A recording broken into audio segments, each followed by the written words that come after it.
Okay, so shut itself off first off, and it's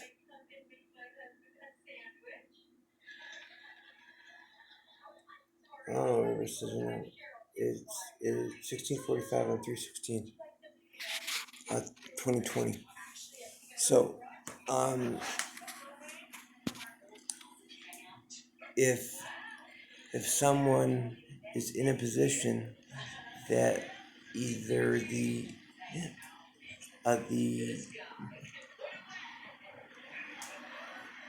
accelerometer, I call it, and please excuse my speech because I stutter.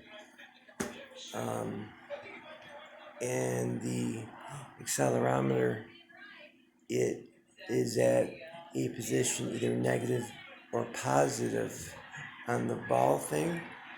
Okay, on page 2 of the iPhone compass. If it's at a position for a period of time that would not allow for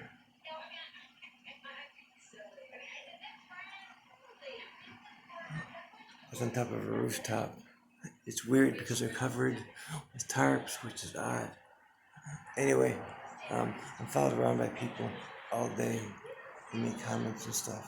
I don't know why. But the if those balls don't line up correctly, then um,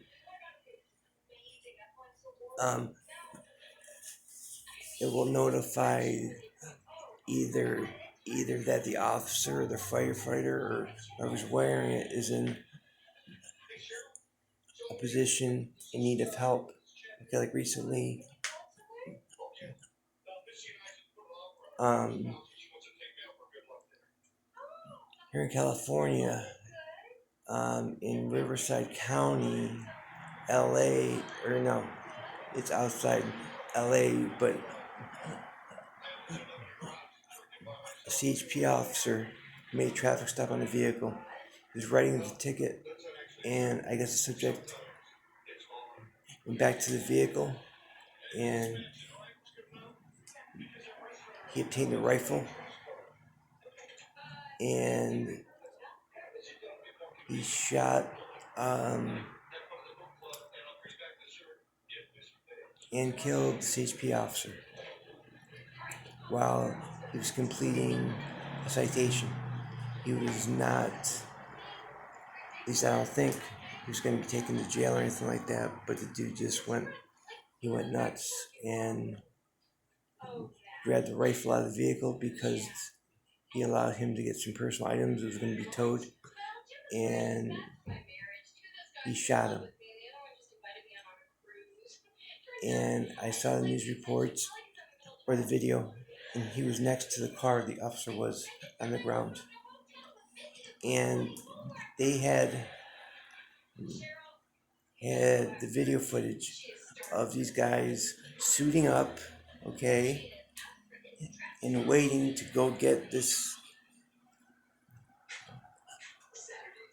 poor guy. And I am not saying anything because I wasn't there. I don't know, but I know what I would have done. Okay, fuck the helmet, fuck the extra shit. Okay, run your ass over there. If you gotta do cover fire, do motherfucking cover fire, and you get him and drag his ass back. Don't let him lay there. And that's just something I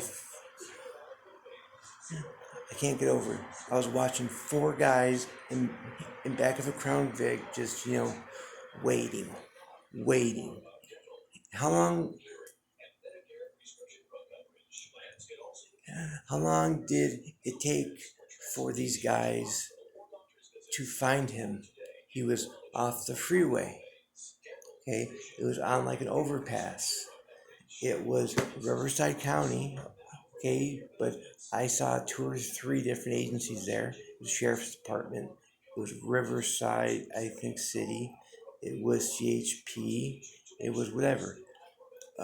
But if that officer's down, okay, for a period of say 5 seconds with no movement, and that would have notified the satellite.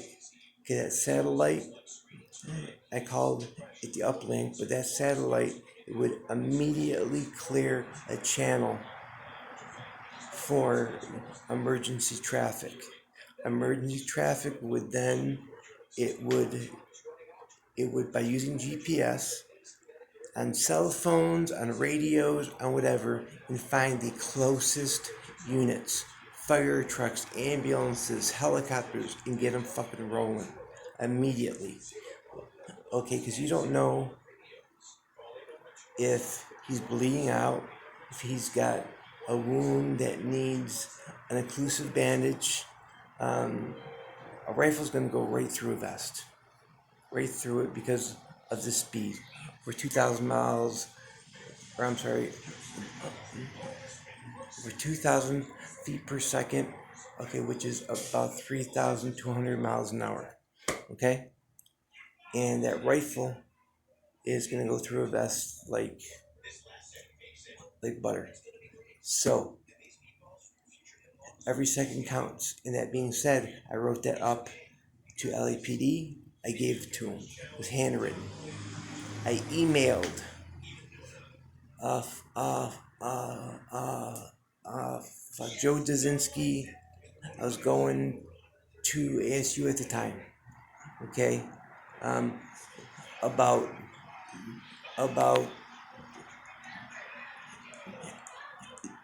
this was all part of integrating like body cameras and real-time footage.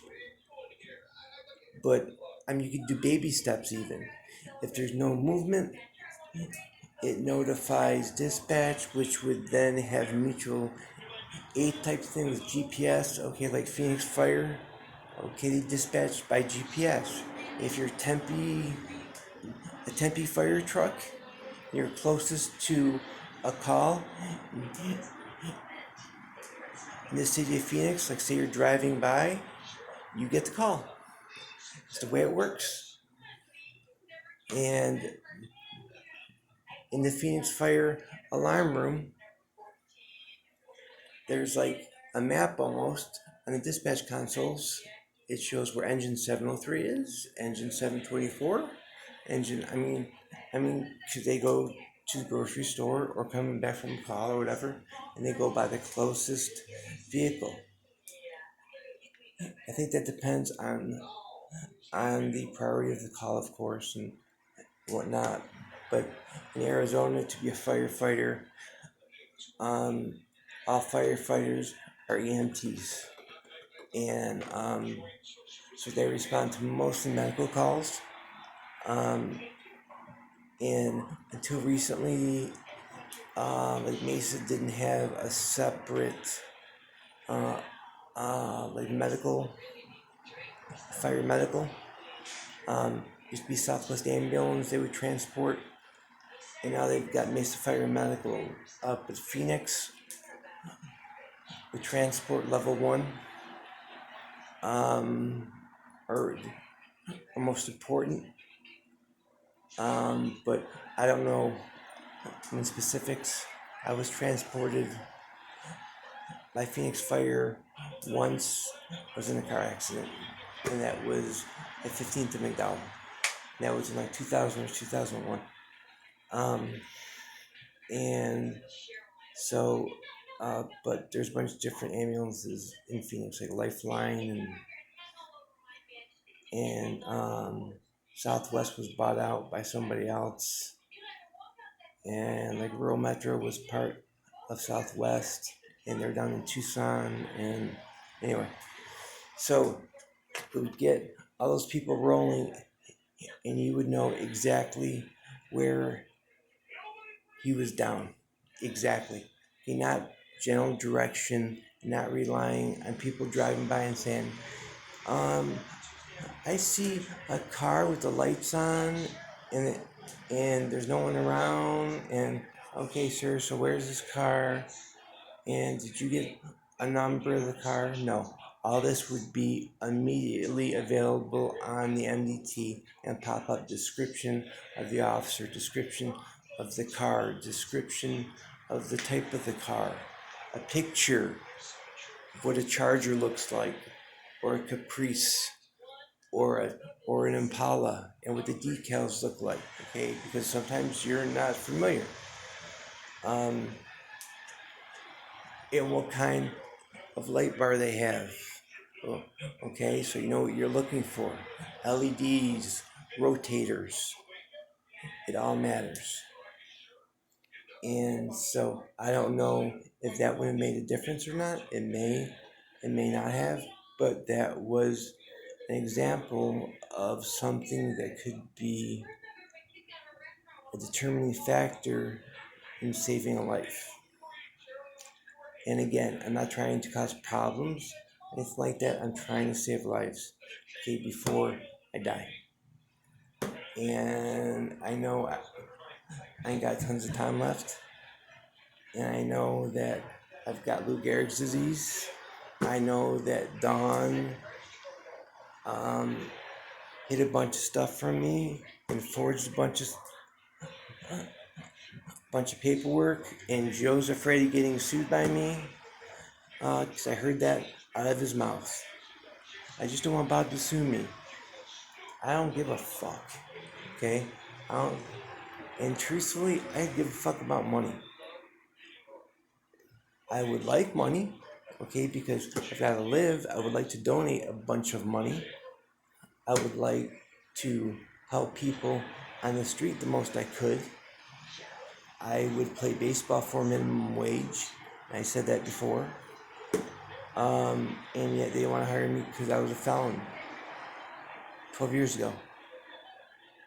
And the Arizona Diamondbacks had me arrested for trespassing after I was let into the stadium. And I left Phoenix because I was in fear for my safety because of things that were happening. And I wrote the President of the United States, Donald Trump. And let's see what it says here. Heston Silbert. He's Kobe's father. I learned this recently, and I'm not 100% sure on it because the person who has the DNA results is intentionally not giving me all the pieces of the puzzle. Only because, and I understand this now, because of if a person has all the pieces of the puzzle, then they know the chess game and they know the moves. If that person either A, gets tortured or killed or sold out or whatever, or they use a weak link to get at this person. I don't know who this person is. I have no fucking clue. And I don't want to know. He or she is going to file the appropriate paperwork when they feel it is appropriate. I may not be around when that happens, and would I be mad at that? Nope. No, I wouldn't. I just hope the right people are brought to justice. Okay? It would be the top of the totem pole. It would be the Don Dazinskis, the Christy Schaefer, Stuckwishes, people at Phoenix PD who are crooked ass motherfuckers. Sean Drenth, who's still alive, who knows a lot of the pieces of the puzzle, but yet they give him a new identity, a pretty funeral, and yet they say, you know what, we're not going to allow you to be called murdered, so there's always going to be a craw in Sean Drenth's his beak because of this. He looks like someone who is dirty, and possibly he was, because he was whatever. But Sean was the type of person who liked to make everybody happy, and probably afraid to stand up for himself when everyone was against him. The only way he would have given grand jury testimony to try and get the bad cops was to to be thought of as dead. Now, I moved to California October 20th, 2018. I took a Greyhound bus. It was out of the blue. I did not feel safe in Arizona. A Mormon guy, he jumped out of his car and went absolutely fucking batshit nuts, screaming at me in the parking lot of a motel right next to the colonnade, just west of the colonnade. He pulled toward me within a few feet, and we exchanged words. I was sitting on top of a picnic table. It was right after Mesa PD Officer Rogers harassed me, and I was yelling at him, and then we discussed some stuff. He was pressing his Apple iPhone to record certain things, and his body camera, whatever. He said he was married to a black girl. He never said the N word, Nigger word. I said, okay, so you never said that word. He said, nope. And he was the same one earlier in the day that came to Cardinal Mazda. And him, the Officer Surrey, and that's the names they gave. Suuri and Rogers, Rodgers. He was a younger kid. He was wearing a baseball cap, had dark hair, no wedding ring. And Surrey had a right eye twitch. He was very pissed off at me because I was writing down their names. I was calm. I was like, why are you trespassing me? I used to work here, and I came here for a job. But Nick Sanacero got butthurt apparently that I called him a guinea on a phone message, and that it was the only time I ever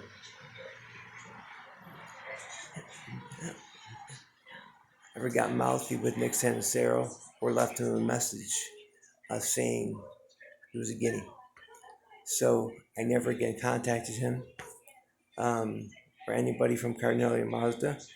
I walked down the street applying for jobs the same day, and Donnie was outside with Surrey, and I waved at him, eating popcorn, and I called Donnie a child molester, called him a piece of shit. I was on the other side of the street.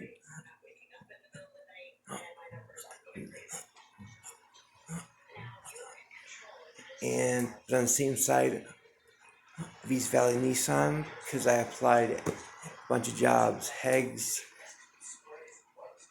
dodged that night, went by my parents' area, and I tried to use a phone, and Bill Myers would not let me, and asked him for a ride. He says no, and I says, well,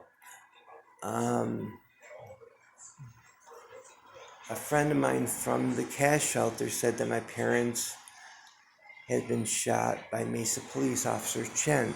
I need to know if that's true, and B, I need to use a phone to do a civil standby to get the rest of my items. And Bill refused, so whatever. I went to the house, rang the doorbell at the front yard, and left. I walked away. I walked directly to Cardinal Mazda, asked for a job. I spoke with Chris Johnson, and Joanne Senator and some other people were in back office, and there were no customers in the whole building. Nick Sanicero, he was in the hallway in between service and the showroom, his arms crossed,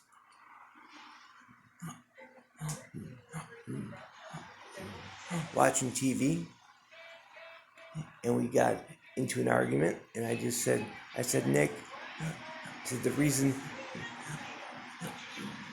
I said what I said was because you put a speaker in my car and you made it Bluetooth, so I was being followed around by people from Cardinelli and Mazda, Phil Kerr, whatever, and you were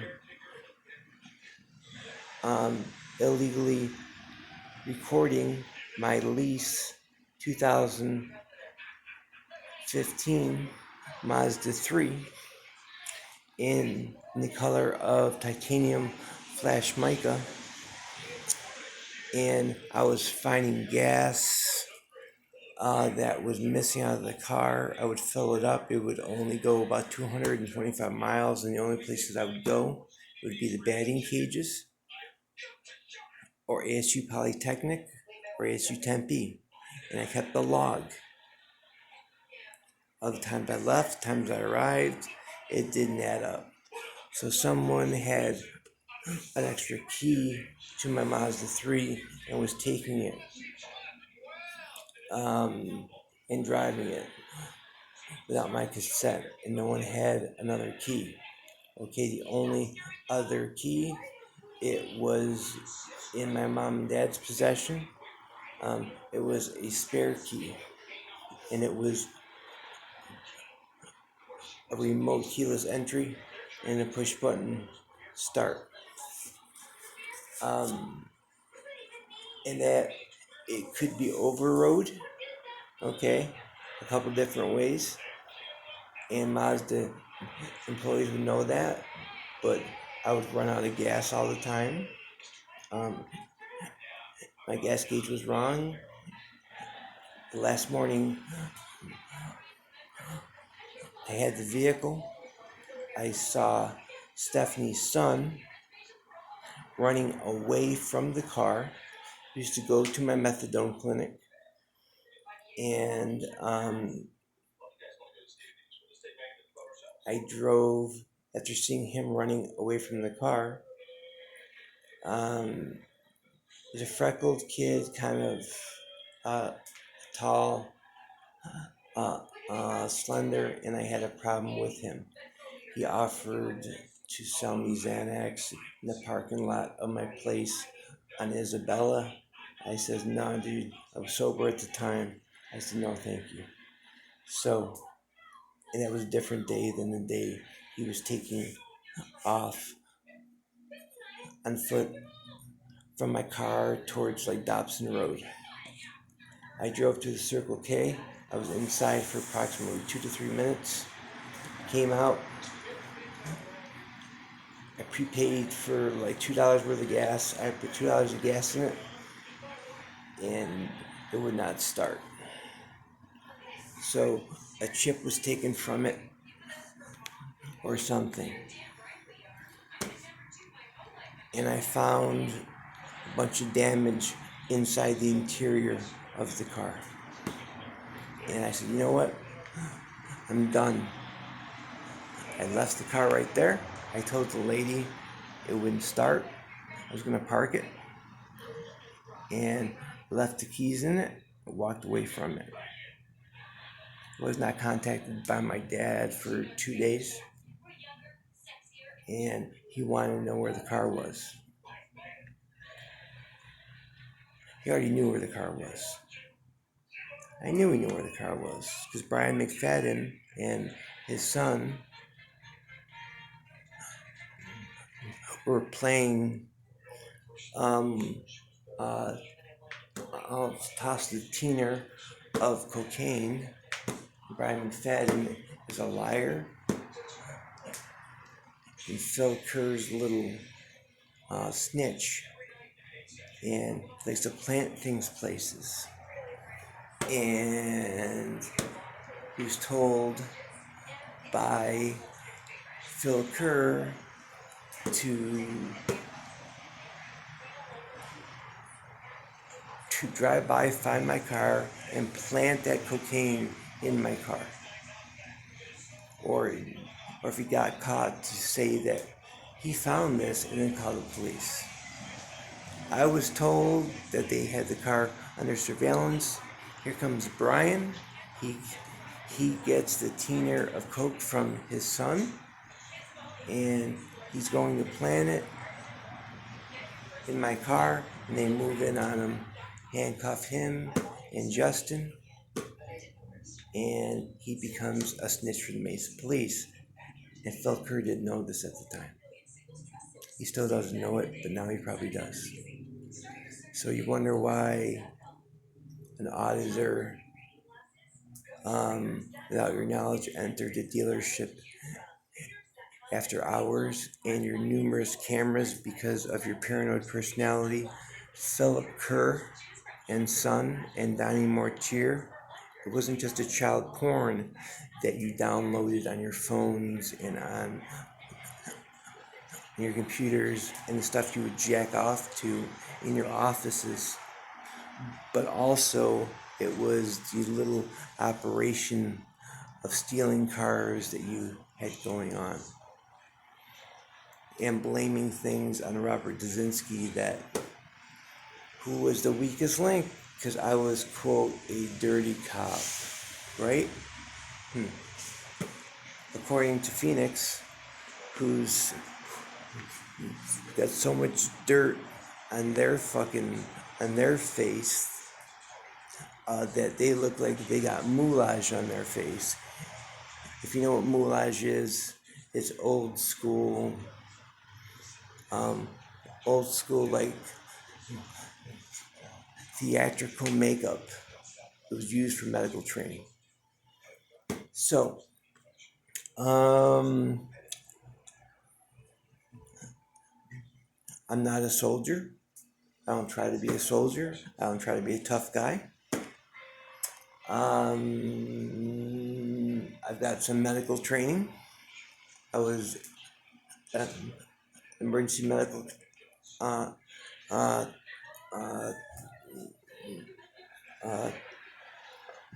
tech. I got my National Registry EMT number in one of my notebooks. I don't know where it is. I gotta find it. But that's not really important. So look at that. Okay, good. Okay, so no one has ever had power attorney over my stuff other than I bought or I signed paperwork for that Mazda 3. And at Mazda 3, I had to sign a power of attorney for them to do on my registration paperwork. Someone just asked, did you see that? I can't find a camera in this room anywhere. I don't think there's a camera in this room because it would make no sense. Okay? So I got nothing to hide. So if anyone wants to come by and read anything in my notebooks, you're more than welcome.